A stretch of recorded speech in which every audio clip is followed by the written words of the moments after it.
नमो नमः। आप सभी का स्वागत है इस वीडियो में। इस वीडियो में हम संस्कृत की 10th क्लास की पुस्तक शेमुषी भाग 2 के प्रथम पाठ, जिसका नाम शुचि पर्यावरणम है, इसके विषय में पढ़ने वाले हैं।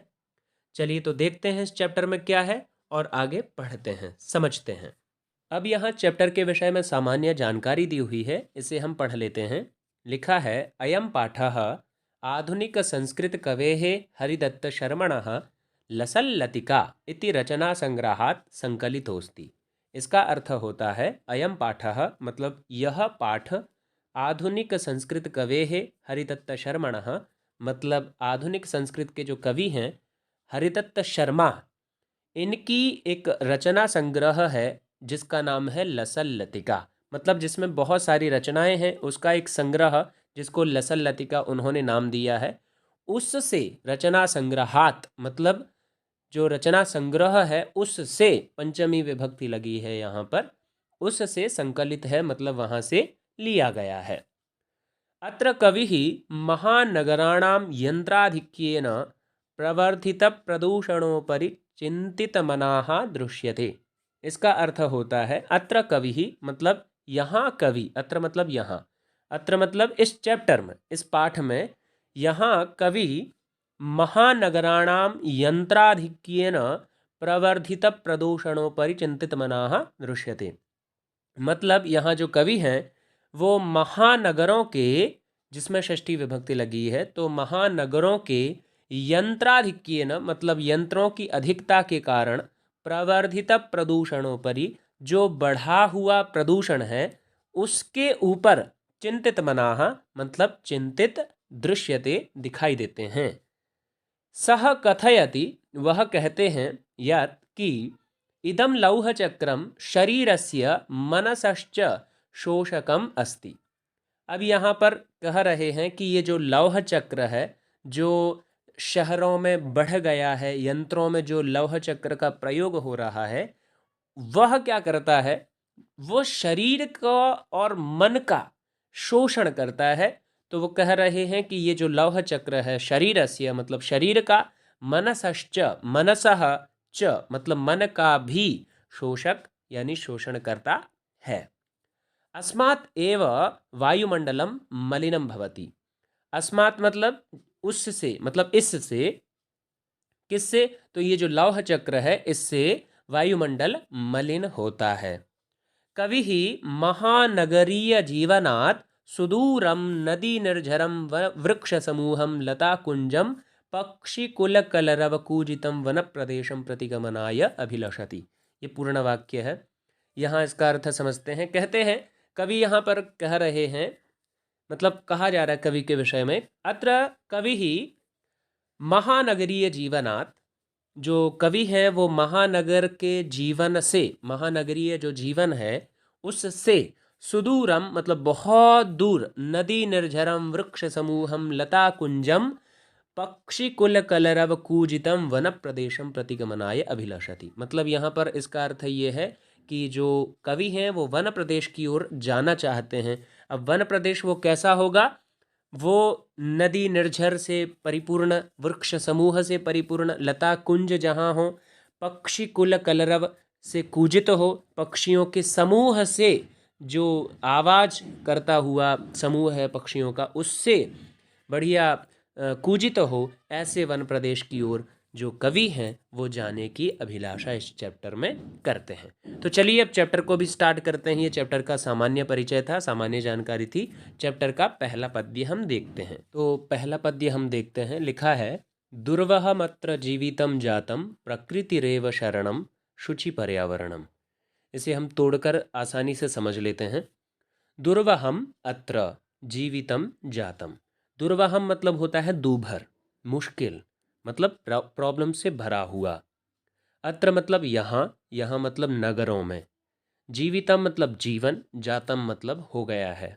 तो इसका अर्थ हुआ कि यहाँ यानी नगरों में जो जीवन है बहुत ही मुश्किल भरा हो गया है, दूभर हो गया है, मतलब यहाँ जीना अब मुश्किल से भरा हुआ है। आगे लिखा है, प्रकृति रेव शरणम। प्रकृति रेव शरणम, अगर इसे तोड़ें तो लिखें टूटेगा, प्रकृति ही एव शरणम। प्रकृति ही एव, एव मतलब होता है ही, प्रकृति ही अब हमारा सहारा है। मतलब हम प्रकृति की ही शरण में जाएंगे तो ही हमें चैन मिलेगा, क्योंकि यहाँ तो जो जीवन है वो दूभर हो गया है, मुश्किल से भरा हो गया है, मुश्किल भरा हो गया है। इसीलिए हम शहरों से अब प्रकृति की ओर जाएंगे, जहाँ वन हो, जहाँ स्वच्छ वातावरण हो, जहाँ शांति हो, ऐसे जगह पर जाएंगे तो ही हमें जो है चैन मिलेगा, शांति मिलेगी। इसीलिए प्रकृति ही अब हमारा सहारा है, ऐसा कवि कहना चाह रहे हैं। आगे लिखा है शुचि पर्यावरणम। शुचि मतलब होता है स्वच्छ, शुद्ध। पर्यावरण मतलब पर्यावरण, जो एनवायरनमेंट है वो शुद्ध हो, पवित्र हो, ऐसी वो कामना करते हैं। चैप्टर का नाम भी यही है, शुचि पर्यावरणम, मतलब अच्छा पर्यावरण। तो नगरों में जो जीवन है बहुत ही मुश्किल भरा हो गया है, अब हमारा जो आसरा है वो प्रकृति ही है, ऐसा कवि कहना चाह रहे हैं पहली लाइन से। अब आगे पढ़ते हैं। महानगर मध्ये चलदनिशम कालायस चक्रम, मनः शोषयत् तनुः पेशयत् भ्रमति सदा वक्रम, दुर्दान्तैर्दशनैरमुना स्यान्नैव जनग्रसनम शुचि पर्यावरणम। अब इसका अर्थ होता है महानगर मध्य, महानगर मध्य मतलब महानगरों के बीच में, मतलब महानगरों में, चलद अनिशम, चलत अनिशम चलता हुआ, दिन रात चलता हुआ, क्या चलता हुआ, कालायस चक्रम, जो लौह चक्र है, मतलब वाहनों या मशीनों में जो लोहे के चक्के का यानी चक्र का, पहिए का प्रयोग होता है, वो दिन भर दिन रात घूमता रहता है और क्या करता रहता है, पॉल्यूशन पॉल्यूशन छोड़ता रहता है। अब वो उसके कारण क्या होता है, वो आगे भी इसका लक्षण बताते हैं। मनः शोषयत तनुः पेशयत भ्रमति सदा वक्रम, मतलब मन को सोखता हुआ और तन को पीसता हुआ वो हमेशा वक्र मतलब टेढ़ा ऐसा घूमता रहता है, टेढ़ा टेढ़ा चलता रहता है। अब वो आगे कह रहे हैं कि दुर्दान्तैर्दशनैरमुनास्यान् नैव जनग्रसरम ग्रसनम, मतलब ये जो पहिया है इसके भयानक दांत, दुर्दांत मतलब भयानक, दशनई ही मतलब जो दंत हैं, दांत हैं, इसके द्वारा ये जो पहिया है इसके भयानक दांतों के द्वारा लोगों का जनग्रसनम, जनग्रसनम मतलब लोगों का, ग्रसन मतलब उनका नाश ना हो जाए, ऐसी कामना कवि करते हैं कि दुर्दान्तैर्दशनैरमुनास्यान् नैव जनग्रसनम, मतलब ये जो पहिया है उसके भयानक दांतों के द्वारा लोगों का ग्रसन यानी उनका नाश न हो जाए। ये श्लोक में प्रयुक्त महत्वपूर्ण शब्दों का अर्थ दिया गया है और ये संपूर्ण श्लोक का अर्थ है। अब चलिए अगला हम श्लोक पढ़ते हैं। अगला श्लोक कुछ इस प्रकार है। कज्जल मलिनम धूमम मुंचति शतशकटीयानम, वाष्पयानमाला संधावति वितरन्ती ध्वानम, यानानां पंक्तयो ह्यनन्ताः कठिनम संसरणम शुचि पर्यावरणम। यहाँ इसका अर्थ समझते हैं। लिखा है कज्जल मलिनम धूमम मुंचति शतशकटीयानम। शतशकटीयानम मतलब होता है कि सैकड़ों जो यान है यानी वाहन है नगरों में, वो कज्जल मलिन, कज्जल मतलब काला, मलिन मतलब गंदा, धुआं, मुंचति मतलब छोड़ते हैं। तो कज्जल मलिनम मतलब काले, मलिन, धूमम मतलब धुएं को, मुंचति मतलब छोड़ते हैं, शतशकटीयानम जो सैकड़ों वाहन हैं वो, शत मतलब 100, 100 मतलब यहाँ सैकड़ों से अर्थ लिया गया है। आगे लिखा है वाष्पयानमाला संधावती वितरन्ती ध्वानम। जो वाष्पयानमाला है, मतलब जो वाष्पयान मतलब होता है रेलगाड़ी, रेलगाड़ियों की श्रृंखला, माला, इतनी गाड़ियां हैं कि उनकी लाइन लगी हुई है, संधावती दौड़ती हैं, वितरन्ती मतलब बिखेरती हुई ध्वनि को, यानी ध्वानम मतलब ध्वनि को। वाष्पयानमाला जो रेलगाड़ियों की श्रृंखलाएं हैं, कतारें हैं, वो दौड़ती हैं ध्वनि को बिखेरती हुई, वितरन्ती मतलब बिखेरती हुई। यानानाम पंक्तयो ह्यनन्ताः कठिनम संसरणम, यानानाम मतलब वाहनों की, पंक्तयः, पंक्तयः मतलब पंक्तियाँ, ही मतलब निश्चित रूप से, अनंताः अनंत, कठिनम संसरणम वाहनों की, वाहनों की, नगरों में वाहनों की, अनंताः पंक्तयः संति मतलब बहुत सारी पंक्तियां हैं, मतलब ढेर सारी वाहन नगरों में हैं और कह रहे हैं कि कठिनम संसरणम। कठिनम संसरणम मतलब चलना भी दूभर हो गया है, मुश्किल हो गया है। संसरणम मतलब चलना, कठिनम मतलब मुश्किल।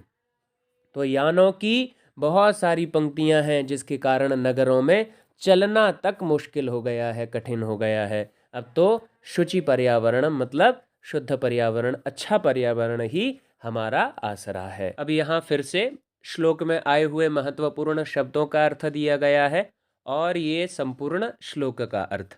अब हम अगला श्लोक लेते हैं, पढ़ते हैं।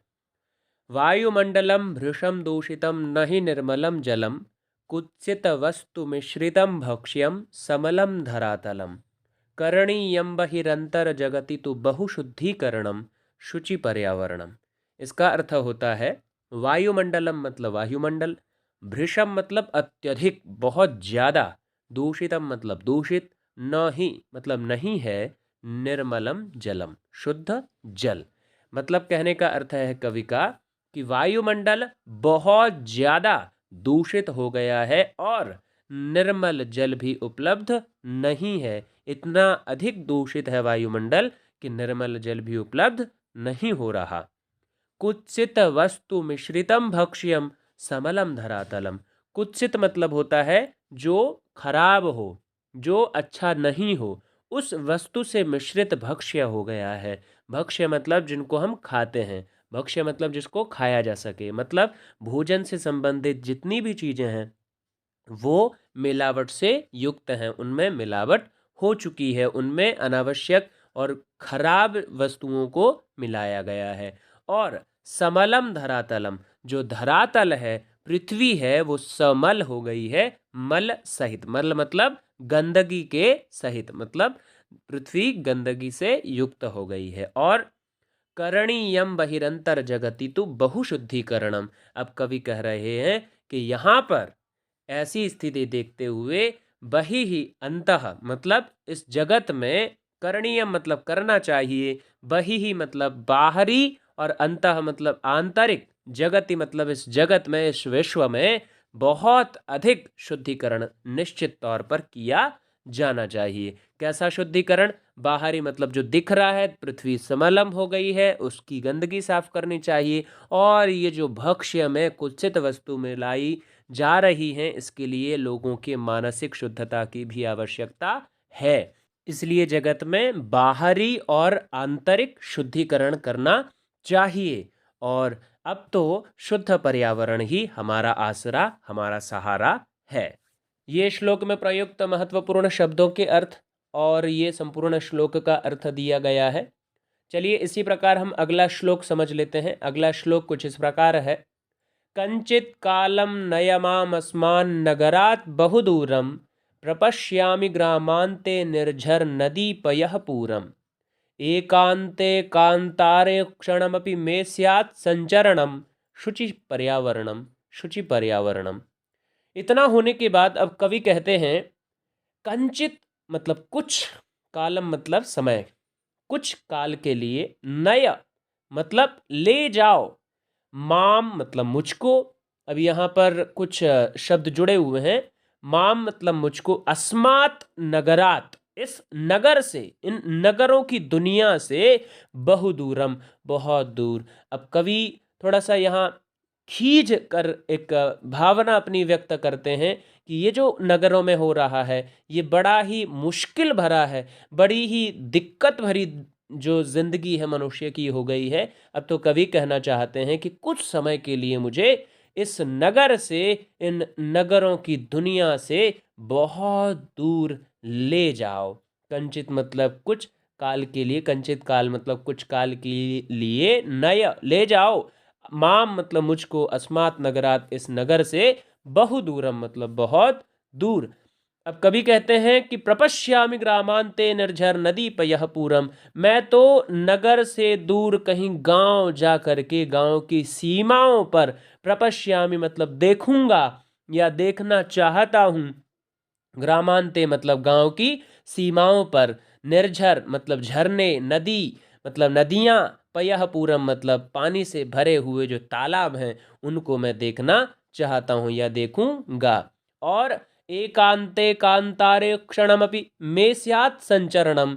एकांते कांतारे, एकांत मतलब ऐसा वन जो एकांत हो, कांतारे मतलब वन में, एकांते कांतारे मतलब एकांत वन में, क्षणमपि कुछ क्षण के लिए, कुछ क्षण भर के लिए भी, मेरा, में मतलब मेरा, स्यात् मतलब हो, संचरणम मतलब घूमना, मेरा कुछ क्षण के लिए कम से कम एक किसी निर्जन वन में, एकांत वन में संचरण हो, घूमना हो, ताकि मुझे शांति मिल सके, इस नगर भरी दुनिया से कहीं दूर जा कर के मैं घूम सकूं, ऐसी कवि कामना यहाँ पर इस श्लोक में करते हैं। ये श्लोक में प्रयुक्त महत्वपूर्ण शब्दों के अर्थ और ये संपूर्ण श्लोक का अर्थ दिया गया है। अब हम अगला श्लोक लेते हैं। हरित तरूणां ललित लतानां माला रमणीया, कुसुमावलिः समीर चालिता स्यान्मे वर्णीया, नवमालिका रसालं मिलिता रुचिरं संगमनम शुचि पर्यावरणम। इस श्लोक में कवि प्रकृति के बहुत ही सुंदर दृश्य का वर्णन कर रहे हैं। कवि कहते हैं कि हरित तरूणाम ललित लतानाम, हरित तरूणाम मतलब हरे वृक्षों की, ललित लतानाम मतलब सुंदर लताओं की जो माला है वो रमणीय है, रमणीय है मतलब बहुत ही अच्छी है, सुंदर है। कुसुमावली ही समीर चालिता स्यान्मे वर्णीया, और कुसुम मतलब होता है पुष्प, अवली मतलब उनकी पंक्तियां जो समीर चालिता हैं, हवा के द्वारा चल रही हैं, हिलडुल रही हैं, वो स्यात मतलब हों, में मतलब मेरे द्वारा, वर्णीय अर्थात वर्ण चुनने योग्य हों। जो पुष्प हैं उनकी पंक्तियां जो हवा से हिल रही हैं वो मेरे द्वारा चुनने योग्य हों। और यहाँ पर अंतिम पंक्ति में कवि कहते हैं नवमालिका रसालम मिलिता, नवमालिका अर्थात चमेली, रसालम मतलब आम से मिल करके, रुचिरम संगमनम बहुत ही रुचिकर संगमन प्रस्तुत करते हैं, कर रही है, अर्थात यहाँ पर प्रकृति का जो दृश्य है बहुत ही मनमोहक और सुंदर है। ये श्लोक में प्रयुक्त महत्वपूर्ण शब्दों के अर्थ और ये संपूर्ण श्लोक का अर्थ दिया गया है। अब अगला श्लोक लेते हैं जो कुछ इस प्रकार है। ऐचल बंधो खगकुल कलरव गुंजित वन देशम, पुरकलरव संभ्रमित जनेभ्यो धृत सुख संदेशम, चाकचिक्य जालम नो कुर्यात् जीवित रसहरणम शुचि पर्यावरणम। यहाँ कवि कहते हैं ऐचल बंधो, हे बंधो चलो, कहाँ, खगकुल कलरव गुंजित वन देशम मतलब पक्षियों के समूह के द्वारा जो ध्वनि की जाती है, कलरव की जाती है, उससे गुंजित वन देश की ओर चलो। खग मतलब पक्षी, कुल मतलब उनका समूह, कलरव मतलब ध्वनि, उससे गुंजित जो वन देश है जहाँ पक्षियों के समूह बहुत ध्वनि कर रहे हैं, सुंदर सुंदर कलरव कर रहे हैं, ऐसे वन देश की ओर चलो। और कवि कहते हैं पुर कलरव संभ्रमित जनेभ्यो धृत सुख संदेशम, और पुर मतलब होता है नगर, नगर के कलरव, नगर की ध्वनि से, नगर में जो होने वाला शोर है उससे परेशान जो लोग हैं, संभ्रमित जनेभ्यः उनके लिए, संभ्रमित जनेभ्यः मतलब परेशान लोगों के लिए, धृत सुख संदेशम सुख का संदेश धारण करो। और चाकचिक्य जालम, चाकचिक्य जाल मतलब चकाचौंध भरी जो दुनिया है, जो परिस्थिति है, नो कुर्यात ना करे, जीवित रस हरणम जीवन के रस का हरण न करे। ये जो नगरों में चकाचौंध भरी दुनिया है जो जीवन के रस को छीन रही है, उसका हरण कर रही है, ऐसा न हो, यही कामना इसमें कवि करते हैं। फिर कहते हैं शुचि पर्यावरणम मतलब जो पर्यावरण है, शुद्ध पर्यावरण है, अब तो वही सहारा है। ये श्लोक में प्रयुक्त महत्वपूर्ण शब्दों के अर्थ और ये संपूर्ण श्लोक का अर्थ दिया गया है। अब हम पाठ के अंतिम श्लोक को लेते हैं जो कुछ इस प्रकार है। प्रस्तरतले लतातरुगुल्मा नो भवन्तु पिष्टाः, पाषाणी सभ्यता निसर्गे स्यान्न समाविष्टा, मानवाय जीवनम कामये नो जीवन मरणम शुचि पर्यावरणम। इसका अर्थ होता है प्रस्तर तले लता तरुगुल्मा नो भवन्तु पिष्टाः। यहाँ कवि कामना करते हैं प्रस्तर तले मतलब पत्थर के नीचे, लता तरुगुल्मा, यहाँ तीन शब्द हैं, लता तरु और गुल्मा मतलब लताएं, तरु मतलब वृक्ष, गुल्मा मतलब झाड़ियाँ, नो भवन्तु पिष्टाः मतलब पिस न जाएं। अर्थात कवि ऐसी कामना करते हैं कि वर्तमान में नगरों में जिस प्रकार से निर्माण कार्य चल रहा है, पत्थरों का जिस तरह से उपयोग हो रहा है, पक्की सड़कें बनाई जा रही हैं, पक्के भवन बनाए जा रहे हैं, तो पत्थरों के नीचे जो लताएं हैं, वृक्ष हैं और झाड़ियां हैं, वो दब ना जाएं, पिस ना जाएं। अर्थात उनको काट करके बहुत अत्यधिक निर्माण कार्य न किया जाए। और कवि ऐसी कामना करते हैं, पाषाणी सभ्यता निसर्गे स्यान्न समाविष्टाः। पाषाणी सभ्यता मतलब पत्थरों की सभ्यता, निसर्गे मतलब प्रकृति में, स्यात् मतलब हो, न मतलब नहीं, नहीं हो, समाविष्टा समाविष्ट मतलब पाषाणी जो सभ्यता है, जो वर्तमान में पत्थरों की सभ्यता हमने बना ली है, चारों तरफ पक्के मकान, पक्की सड़कें इत्यादि जो निर्माण कर लिए हैं, यही अगर अत्यधिक होता रहा तो बहुत ज़्यादा नुकसान होगा। इसीलिए कवि कहते हैं कि ऐसी पाषाणी सभ्यता प्रकृति में समाविष्ट न हो, प्रकृति में समाविष्ट न हो। और कवि कहते हैं, मानवाय जीवनम कामये। मानवों के लिए, मानव के लिए जीवन की मैं कामना करता हूँ। नो जीवन मरणम, न कि उनके जीवन के मरण की मैं कामना करता हूँ। ये संपूर्ण श्लोक का अर्थ है। ये श्लोक में प्रयुक्त महत्वपूर्ण शब्दों के अर्थ और ये संपूर्ण श्लोक का अर्थ दिया गया है। तो इस वीडियो में हमने 10th क्लास की संस्कृत की पाठ्य पुस्तक शेमुषी भाग 2 के प्रथम पाठ शुचि पर्यावरणम को समझा, प्रत्येक श्लोक के अर्थ को देखा। आशा करता हूँ आपको समझ में आया होगा। अगर आपको किसी भी प्रकार का प्रश्न है प्लीज़ कमेंट करके पूछिए, आपको जवाब दिया जाएगा। अगली वीडियो में मिलते हैं, तब तक के लिए आप पढ़ते रहिए, अच्छे से अभ्यास कीजिए। मिलते हैं। नमो नमः, पुनर्मिलामः।